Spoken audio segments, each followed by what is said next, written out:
Council Schultz and Auditor Maroon. And this specifically relates to work the auditor has done relating to parking garages. So I'll turn it over to Mr. Auditor. Well, first of all, thank you to everybody for this opportunity to speak to you. This is specifically not for the parking garages. This is really a focus on the Harrison garage situation and also the sales tax issues that deal with the parking garages. The reason I say that is because we have a separate audit, which I hope we'll have a chance to discuss also in the future, of the remaining parking garages that the city owns. So let me first hand out, how many we got here, councilors? 1, 2, 3, 4, 5.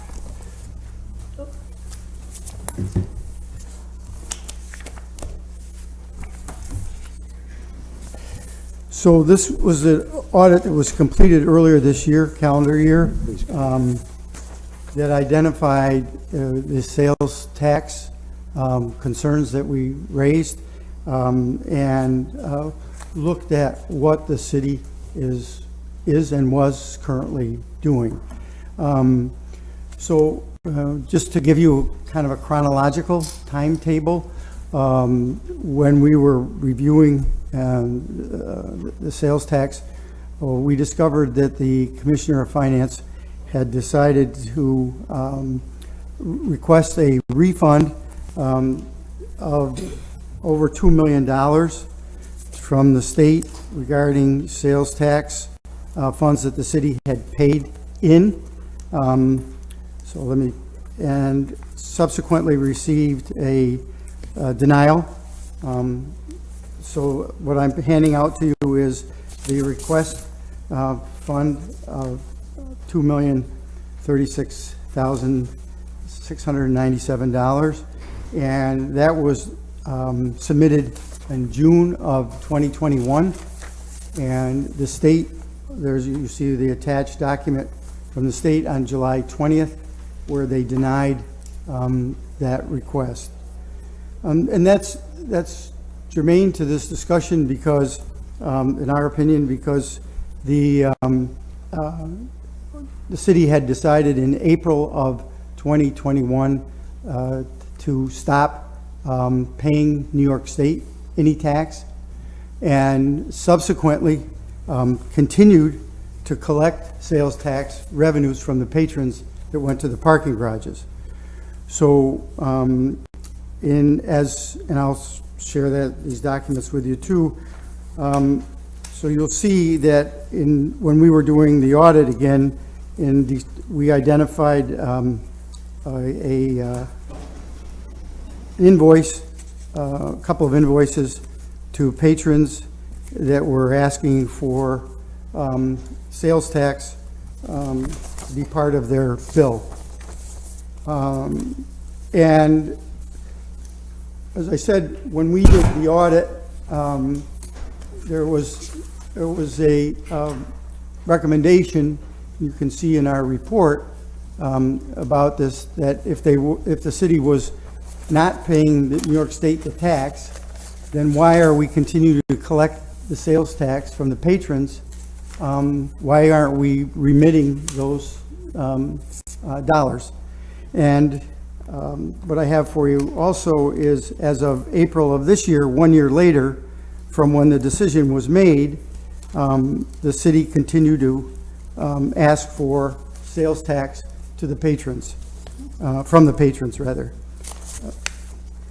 So the concern obviously is, what are we doing in terms of what is our policy in terms of the state and sales tax? And then in my conversations, and let me be very clear about this too, in any and all of the workings that I've had with the Commissioner of Finance and his team have been nothing but stellar, and very cooperative, very timely, very helpful and resourceful. And so I want to say thank you out loud to the Commissioner for that. It's been a pleasure to work with him and his team. And I'm learning new members all the time. who his team is. So after our audit was submitted, and the Commissioner of Finance then wrote a letter to the, he and I had some disagreement about the interpretation of the New York State taxation finance law relative to municipality-owned garages.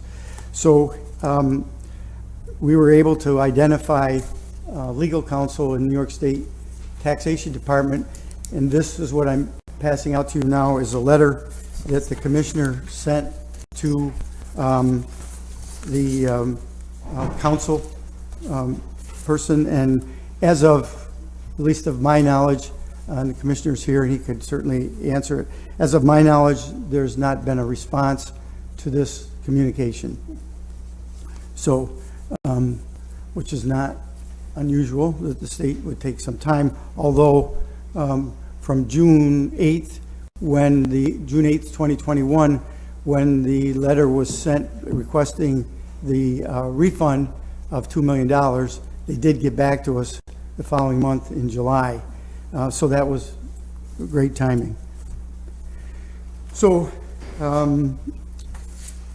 where we're at this point in time with regard to the patrons, in a communication from the Commissioner, the patrons have not been identified that I'm aware of, nor have been refunded any monies from April of last year currently.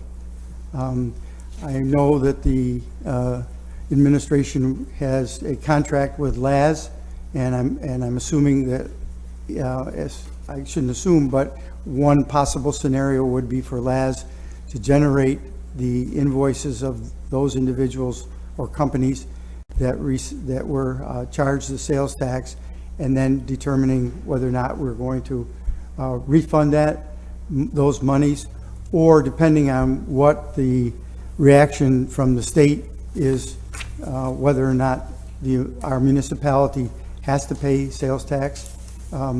Once that decision comes down, that would also impact, I would imagine, I'm not going to speak on behalf of the Commissioner, but just my interpretation. So that's, in a nutshell, that's kind of the story of the sales tax component of this audit. That was sales tax and concerns about the Harrison Garage. So if you have any questions based on what I've said or the materials, take a minute to go through them, obviously. And you clearly can see our recommendations with the performance audit that we conducted. And as I said, two people reading the same document had different interpretation of what we have to do.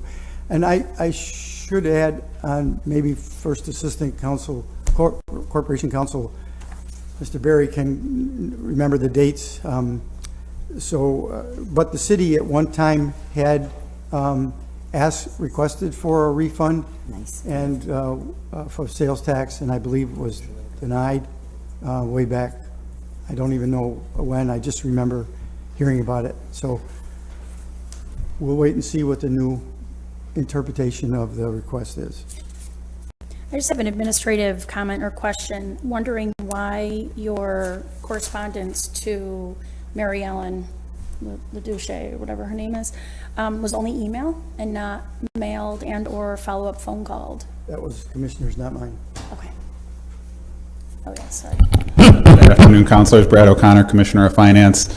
I spoke to her in person. She said the preferred method of communication would be by email. Okay. And I have spoken to her and her associate several times over the last couple of months. Okay, so they're just, we'll get back to you at some point, or? Yeah, they said the associate has prepared a ruling and it's being reviewed. Oh, okay. Another question. So is the city then in like violation of unpaid taxes, given that we're collecting them and stopped paying them in what, 2021? We don't believe so. So we don't believe, based on our interpretation of the sales tax law, that we need to remit sales tax on municipal parking garages. We're waiting for the final determination from the state. For now, we're holding on to the money that we've collected. It will either be remitted to the state if they disagree with us, or it will be sent back to the customer. Okay. And one more question. Did the council have any comment or involvement in, I know you reached out to the state and requested the refund claim determination there, but does the council have any role in that, or you just do that? No, we just did that. Figured it was a long shot, but for $2 million, it was worth shooting it. Got it, got it. Okay. Who else, Commissioner, who else did you discuss this long shot with? I mean, was it a policy decision you made, or was it the mayor, or who? I don't recall at the time. I mean, certainly something I would have discussed with Frank. Joe, I don't remember the conversations we had about it. I don't, I don't remember who it was. Ultimately, I made the interpretation of the ruling and ran it by a couple of people. I don't remember who specifically I talked to about it. Because having a lot of experience in different administrations, I would think, especially something like this, would not only the money involved, but the policy, basically. And I guess I read somewhere that we tried this once before years ago. I believe the city did.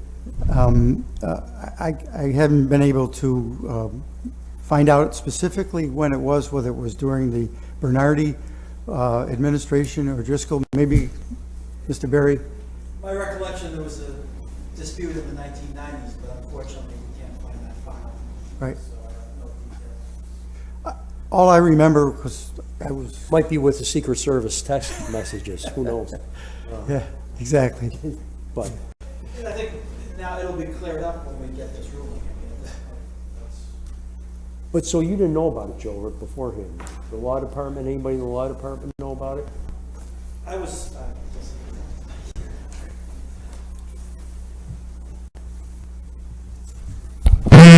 Joe Barry, First Assistant Corporation Counsel. Personally, I do not recall being consulted before the decision was made. I reviewed the letter that the commissioner sent seeking the ruling, and myself and the Corporation Counsel feel, we're making a good case to have that ruling in our favor. Is anybody, these garages, is it all like prepaid, or is it like cash too? Is there people pay cash for parking in this garage? Well, in all the garages currently with Laz, who we have the contract we have, now it's all through credit card. Okay. And so we used to have operators, as you and I would recall, they're operators collecting the cash. There is still someone there periodically in two of the garages, I believe. I may have that wrong. But it's probably 90%, 95% done by credit card or billing. For a company may have 5 employees. Councilor Green, you park at one of the garages, right? AXA, yeah. Do you, I'm like a monthly payer that doesn't pay cash. right? So there's not a whole lot of cash that Well, that it'd we just were be aware of. difficult returning money to Oh, yeah. pay cash, Exactly.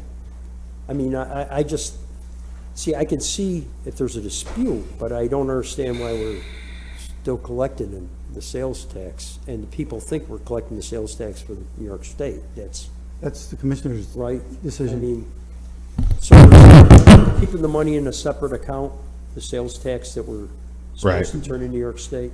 Right, we can account for all the dollars. The reason we're continuing to collect it while waiting for the state's determination is if the state determines that sales tax is owed, we have to pay it, regardless of whether or not we collected it. So if we stop collecting and they get back to us, at this point, we're 16, 18 months out.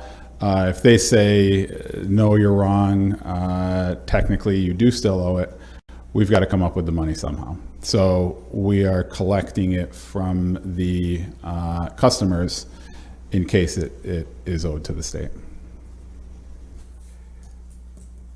I guess, Commissioner, the question I would have is, that- so in April, when you, April of 2021, you decided that we didn't have to remit to the state. I'm confused. If you make the same decision, why wouldn't you make if you make that decision, why would you continue to collect it though? And not at this, it's gone on. If you believe that we should know it, I guess I never understood that. Why we were collecting it last April? Right. At the time, I didn't know we were still collecting it. Until our audit. Right. Thank you. So if you could just clarify again for me, the last line of the denial of your refund claim request, it says, since you've not provided proof that all the sales tax collected and remitted during the period has been refunded to the customers, a refund can't be given. So does that mean that if you did prove that you gave all the customers for 3 years their tax back, that they would then refund you that amount? We could make that assumption. I don't know that New York State speaks in such definite terms.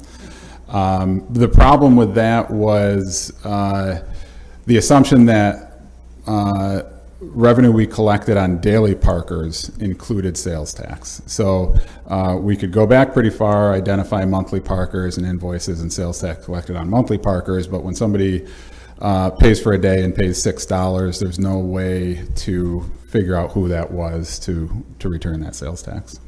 Most of the time, it would dictate that within 3 years, right?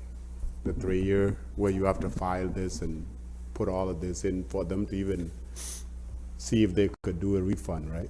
Yeah, it wasn't feasible going backwards. So now we are collecting sales tax on monthly. We are not collecting sales tax on daily parkers. And that's because there's really no way to track them. It's a much smaller piece of the parking revenue. So, Commissioner, I didn't understand when the refund request was submitted, how did we arbitrarily pick September of 2012 up to April of 2021? That's as far back as the state would let us go. Whatever number of quarters that was, we're still open for reassessment. Wouldn't the correct way, I mean, I'm not saying correct or not, I just know there's, having been a saloon keeper, I made sure I paid my sales taxes. And like, people have been closed because they haven't paid their sales taxes. But I mean, for a government to deal with another government, wouldn't the correct way to say, hey, we want to dispute this idea and send a letter and battle it out before we just arbitrarily decided to not pay them? Wouldn't that been the way to do it? I don't think it was arbitrary. I mean, the law says that revenues related to municipal parking are not subject to sales tax. Well, yeah, but there seems to be a dispute here because we tried it once before. I don't think we tried it ever before. I don't know what happened in the 90s, but I don't think it's related to this.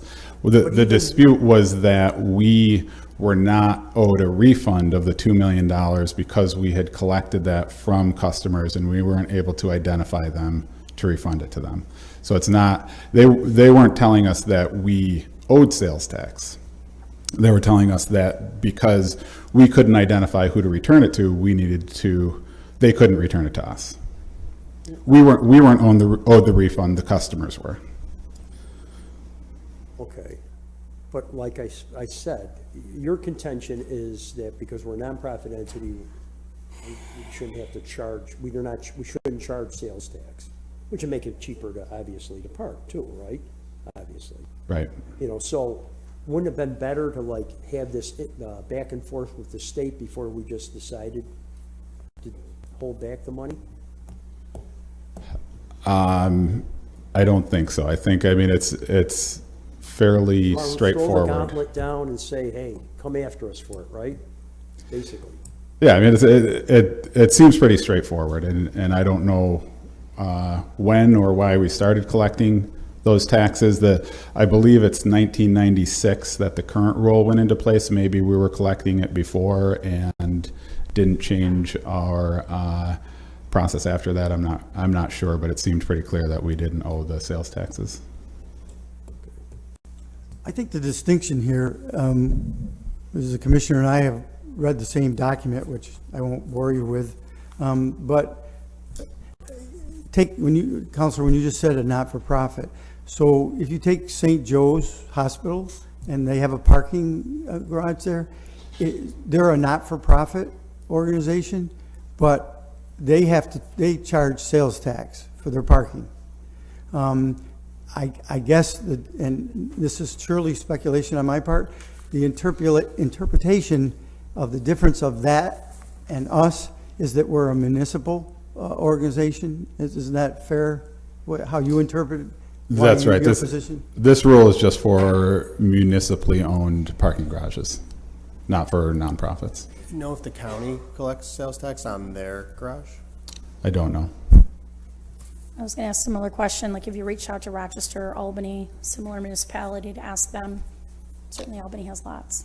I have not. So I guess my question is, Commissioner, is, so say assume that somebody here that we are discussing this and somehow come up with the proof that they weren't supposed to pay taxes and file something, then what do we do? They could contact our office, and we How could do we talk to pay them. them? Because the state is not giving the money back. Yeah, if we have to refund the customers, we would get a list of the customers' names, addresses, amounts, and we would mail each of them a check. Okay, some here, and we wouldn't have to file that to the state to get it back. That's right, because really what we're saying is we collected this in error. And this is our and mistake, it's so we been pay for it, basically. Okay. I assume if we did, there would be a fine as well as a remit the dollar amount? You're saying if it was owed to New York State? Correct? Potentially. They could potentially fine us. Yes. The other question I have, Commissioner, which I say to the council, relative to sales tax, we have an agreement with the county, a 10-year agreement with the county. And perhaps you can guide me on this too. What impact would this have on that agreement, if any? It wouldn't impact that. The agreement with the county is on sales tax collected, not sales tax paid. So I guess with that, how are we fixing this? I guess that's moving forward. So we hope to have an answer from New York State. New York State will determine if we owe sales tax on the garages. If we do owe sales tax on the garages, we will remit what we've withheld to New York State. If we don't owe sales tax on the garages, then we will refund that money to the customers. Well, suppose they fine us, you'll have to pay them too, right? What's that? Well, we're holding sales tax, suppose they end up fining us on the sales tax that we're not paying them. Yeah, I would dispute the fine under the grounds that they had unclear rules on the collection, and I would try to get it waived. Do you have an estimate on when the state would be making such decisions? Hopefully in our lifetime. It was back in, I think, May when they said the draft response was finalized. So I'm hoping any day it comes. Any other questions on this specific part? I just got a comment. I just think that, this mayor gives his commissioners quite a bit of latitude, because I don't think in my experience this would have ever happened in any other. At least, if he didn't, the mayor didn't know about it, or maybe the chief financial officer, and certainly the law department, I think, would have been brought in to make a decision like this. Because this is sort of like, you're sort of spitballing here, Brad, a little bit, I think, in my opinion. That's all I got. Do you want to go to the next one? Yes. Thank you. So the other component of this performance audit had to do with Harrison Garage. And as I said earlier, we have a separate audit which is on the public website, and which I hope we can have another committee meeting in the near future about that. This is concerning the Harrison Garage, which was leased to the 1, 2, 3, 4, 5, to the Syracuse Marriott Hotel. And what I've enclosed here or attached here for you all is the terms of the lease, the first page of it, which is really germane to what we're going to be discussing. The second page that I've attached to you is what the current arrears are that the hotel, Syracuse Marriott, owes the city of $930,000. The third page is just a graph illustrating the decline in revenue from that garage, a city asset that is no longer collecting on behalf of the taxpayer those revenues. The last page, or the next to last page, is the administration's response of that, and that came from Commissioner, of the situation with the hotel.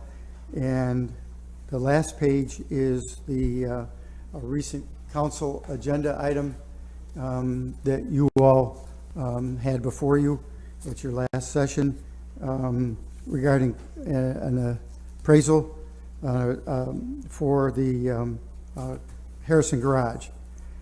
To the best of my knowledge, in both in the this audit that we're looking at right now, as well as the overall parking garages, that the subsequent audit that we've done, I'm not clear as to what the city's intent is regarding this garage.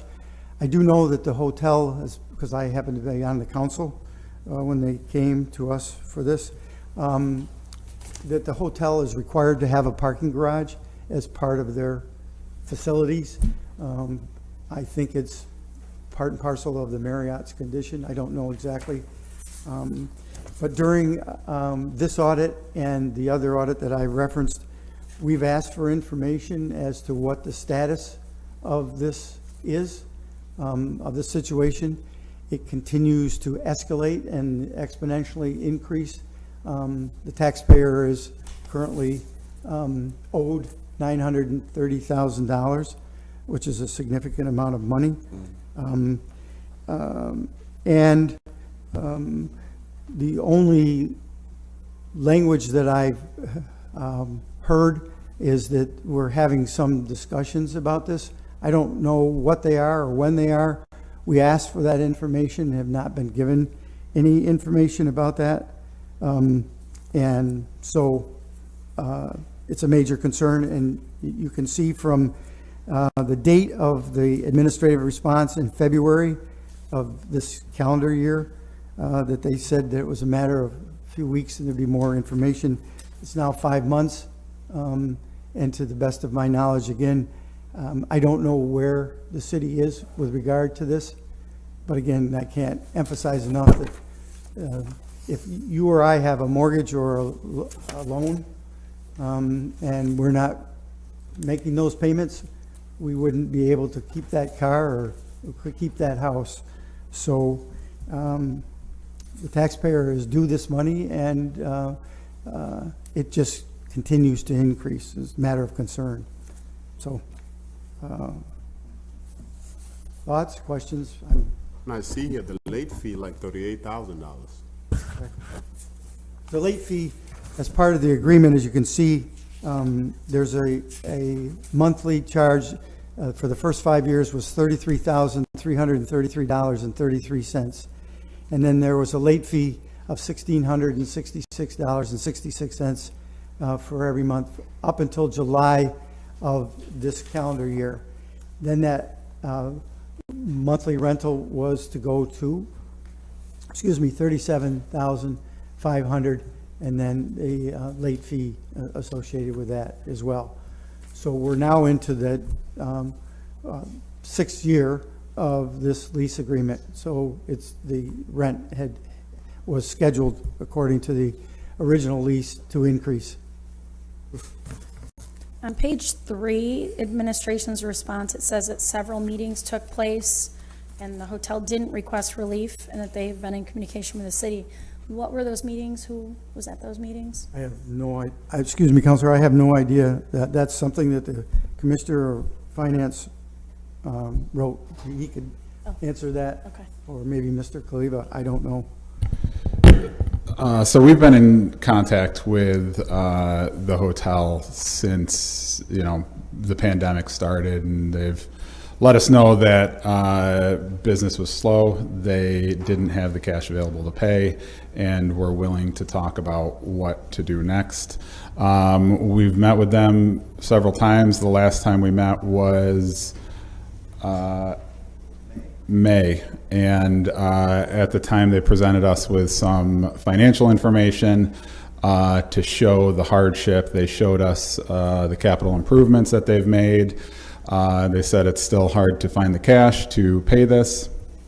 That's really where the meeting went, Capital improvements to the garage? To the garage, yeah. So it was an information gathering session to help us figure out what the options are, and that's really where we've gotten it. And then internally, we've had conversations about what direction we could take it. So the who is finance and assessment? Is that who was at the table with those? In the last meeting, it was, and Frank has had several conversations before that. Is the capital improvements part of the leasing agreement, or is that something they did because? The lease agreement does stipulate what they are required to do and what we are required to do. I don't know exactly where those capital improvements fell, on which side of that line.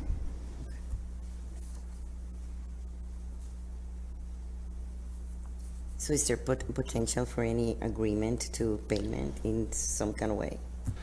They've indicated that they want to pay. They haven't asked us to write off any of the invoice. I think right now they were trying to get us to understand where they are financially right now, and start to brainstorm some options. Okay, so it's in progress. What's the time frame for that? There are a lot of pieces to it. Some of the options, which, are all really too early in the process to talk about in any detail, require several departments and to give input. And I'm not really sure. I don't know if you've got a time frame, Frank. Good afternoon, Frank Kaliva, the city's chief administrative officer. So we've been in touch with, as the Commissioner of Finance said, with Marriott since early in the pandemic. Unusual situation in that there was an executive order for them to shut their business completely during the course of the pandemic. So it wasn't that their revenue was reduced, it was by executive order they were not allowed to do business. So kind of a strange situation, and one that we've been trying to figure out as we go along. There is a sense of urgency around it, obviously, because as the auditor points out, the bill does nothing but continue to increase. Their business is coming back. It is not back to pre-pandemic levels at the hotel, and it is nowhere near back at the garage, just like our garages are not anywhere near. The garages that we operate ourselves are nowhere near the pre-pandemic levels. So we do have urgency for negotiating a settlement, and there's a variety of different pathways we're exploring, and any of those proposals would require us to bring it to council for approval. But we do hope to do that in the near future. But I think giving you a timeline would be, given the number of twists and turns to this over the last 2.5 years, any kind of timeline would be speculation. I'm asking that just to pick it back a little bit on what Alderman Maroon said earlier about, taxpayers and their expectation. And if this was somebody that owed taxes to the city as a resident, we would be going harder than this, right? We would be, I'm sorry? We'll be going hard to try to get. There's a process in that case, There's a but process. again, I'm not sure that it's a perfect analogy because the taxpayer didn't have an executive order saying you can't work. And I get that, Frank. I get that. Where I'm going with it is I'm not trying to say that I do not recognize what happened. Yeah, sure. All I'm asking for is a process. Considering that yes, this did happen, but business is picking back up, right? And where is on our line that say that the city is to be paid in these manners? That's all I'm asking. And I think that's a very fair request, and that's what we're negotiating right now. I think the fact that they have demonstrated their willingness to work with the city. Yeah, I mean, in fairness to the Marriott, they brought it to our attention, before we reached out to them, they reached out to us before we could make that phone call. So yes, they've been concerned about it from the beginning. Did they get any pandemic relief at all, the hotel? Don't know the answer to that. That's what I was going to ask too, Counselor, is how long was that executive order that shut them down? I don't remember how long that affected. Yeah, I would have to go back and take a look. It was an extended period of time that they were not able to do business. But what the exact timeline was, I don't remember, Counselor. We could go back and check. And then the last page of auditor's report here about us approving authorization for the $6,500 appraiser to be retained to address that property. So are you involved in that as well? Is this part of the conversations you've been having with the hotel? Are they part and parcel? I mean, they would, certainly one would have influence over the other. Are they directly related? I think the assessment commissioner gave a pretty clear articulation that we're looking at all of our assets, particularly parking garages. There's some urgency around what happens to Harrison, but there's urgency around some others. So we'll be bringing other requests for appraisals, particularly around parking garages, to you. So, yeah, I wouldn't say that the two are necessarily directly related or indirectly related. It's going to have an influence. And I think what Councilor Schultz is alluding to, and I just want to make sure we're clear, is that we wouldn't sell them the garage and then waive the fees or the back rent. Ultimately, the council will have approval over any proposal we bring. Has that been discussed in your talks with the Marriott, or potentially them buying it? There has been no discussion of waiving of the fees. Or buying it, them buying it? That is certainly one possible proposal. There are multiple proposals on the table right now. And I think without missing the point that, I personally, I don't know about the rest of my colleagues, where Ed brought back this hotel in terms of bringing it back to life. I think that we recognize that. Okay, so as we drill these questions, that doesn't mean that we don't see the benefit and the effort that has went into the property to revive it. We do notice that and recognize that. Yeah, there's multiple stakeholders here. The taxpayers, obviously, the Marriott, the ownership of the hotel, the Marriott that awards the flag, the auditor alluded to, has a requirement that there be at all times a long-term control of a parking facility, whether that's a long-term lease or ownership, and then all of the downtown economic development that is driven by the hotel. So yeah, there's multiple concerns here, no question, Councilor. Thanks for recognizing that. So can I just follow up on your comment, Counselor Green. Quite frankly, that's my concern, is what you and Counselor Schultz were alluding to, was I would not want to see on behalf of the taxpayer that in any fashion that the city puts itself in a position of negotiation that waives this almost $1 million. Structuring a long-term arrangement with some sincere ability to pay, that's fair and understandable.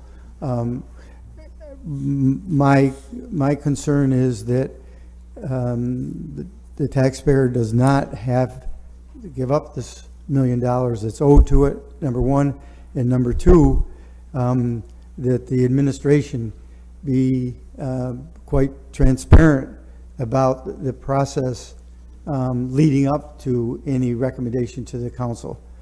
I believe it's gone on too long without some indication of what resolution would be acceptable by the council. And so I urge you to stay engaged in this, in your oversight and fiduciary responsibility. $1 million is a lot of money to this city. And even though we've received $120 million from the ARPA funds, we still have a structural deficit. We still have a structural deficit.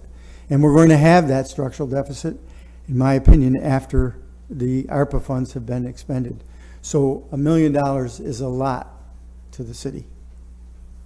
Thank you. Other questions? Auditor, anything else you'd like to? No, thank you very much for the opportunity to present this. Thank you. Thank you, Councilor. Appreciate it. Thanks. Thank you. All right, thank you all very much. Thank you. Administration.